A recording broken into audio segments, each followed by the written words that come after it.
हाँ जी बेटा, हुण करते हैं नैक्सट 9th सम। स्टेटमेंट है the angle of elevation of the top of the building from the foot of the tower is 30 degree. यानी दो चीज़ों की गल हो रही है, एक बिल्डिंग की गल हो रही, दूसरा टावर की गल हो रही है कि जिहड़ा एंगल ऑफ एलिवेशन आ टॉप ऑफ द बिल्डिंग के टॉप का एंगल है कित्थों जा रहा वो फुट ऑफ द टावर के फुट तो जा रहा कितना 30 degree.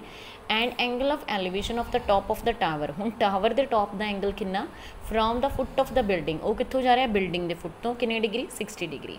If the tower is 50 metre high, हुण टावर की हाइट सानू गिवन है कि टावर अगर वो 50 मीटर उच्चा है, find the height of the building, तो बिल्डिंग की हाइट की आ निकालो। हुण दो चीज़ां ने, एक टावर है तो एक बिल्डिंग है, ओबवियसली ओपोजिट होणगियां तो तद एंगल जिहड़ा ड्रॉ हो पाऊगा। सो आप मन के चलते हैं कि टावर वड्डा है, सो ये आप टावर ड्रॉ कर लें, तो ये की ड्रॉ कर लें आप बिल्डिंग। ठीक है, बिल्डिंग छोटी मान लें। हुण टावर कितना उच्चा किया उन्होंने 50 मीटर, राइट। हुण एंगल ध्यान दे नाल देखो, तो angle of elevation top of the building के टॉप का एंगल, यानी ये बिल्डिंग का टॉप हो गया, बिल्डिंग है आ टावर है। बिल्डिंग के टॉप का एंगल कितों from the foot of the tower, tower के फुट तो ये कितने डिग्री आ रहा 30 डिग्री, राइट। और नैक्सट उन्हें क्या angle of elevation of the top of the tower, हुणे टावर के टॉप का एंगल कितों from the foot of the building के फुट तो कितना आ रहा 60 डिग्री, राइट। सो निकालना कि आप height of building, so building की हाइट आप निकाल लेंगे। सो फस्ट ऑफ ऑल नेम दिने ए बी सी ते डी। बेटा इच भी कन्फ्यूज ना होइयो, दो ट्रीएंगल्स बननगियां अपने को। फस्ट ऑफ ऑल ए वाली ए सी बी, तो वो एंगल आऊगा, किहड़ा एंगल आ रहा है ये 60 डिग्री। तो दूसरी ट्रीएंगल ए बनूगी डी बी सी, सो इच आ रहा कितना angle 30 degree, right. So first of all जी चीज़ गिवन है वो लिख लें। A B is equals to 50 meter, यानी कि की है हाइट ऑफ टावर,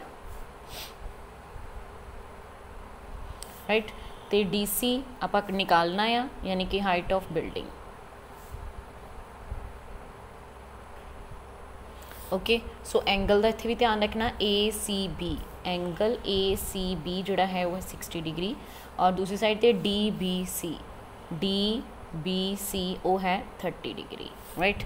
सो फिर आपां परपेंडिकुलर गिवन है, दूसरा भी परपेंडिकुलर नहीं निकालना है, तो बेस नूं आपां मतलब बेस मन के चलते हैं, तभी आप निकाल पावांगे। हाईपोटेन्यूज का तो कोई काम है नहीं।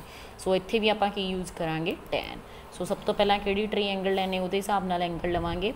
पहले आ ट्रीएंगल ले लें, triangle A C B, triangle A B C आ रहा एंगल कितना आ रहा ए बी सी 60 डिग्री। बहुते बच्चे इत्थे गलती कर जाते हैं, इधर वाली ट्रायंगल जी 30 आ रहा, ठीक है। सो इस चीज़ का ध्यान रखना है कि ये इक्वल होंदा परपेंडिकुलर अपॉन बेस, tan 60 की वैल्यू √3, परपेंडिकुलर कितना अपना ए बी, तो बेस की आ रहा बेटा बी सी, ठीक है।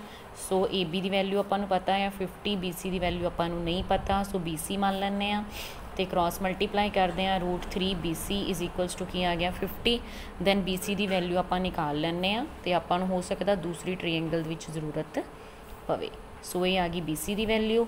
हुण आपां गल करते हैं दूसरी ट्रीएंगल की, इन ट्रीएंगल डी बी सी या डी सी बी या डी बी सी, राइट।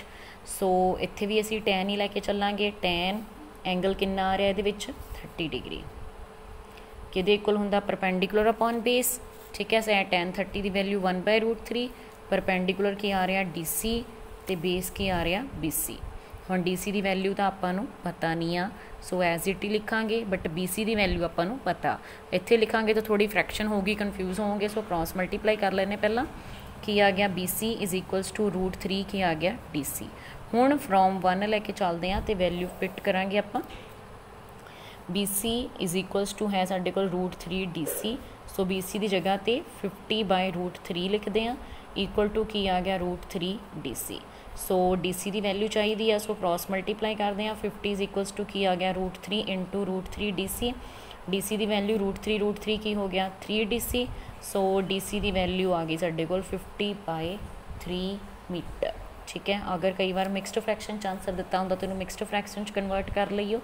सो ये आ गया साडा आंसर, यानी कि height of building that is 50/3, यानी 1/3 पार्ट है कि टावर का, टावर वड्डा है।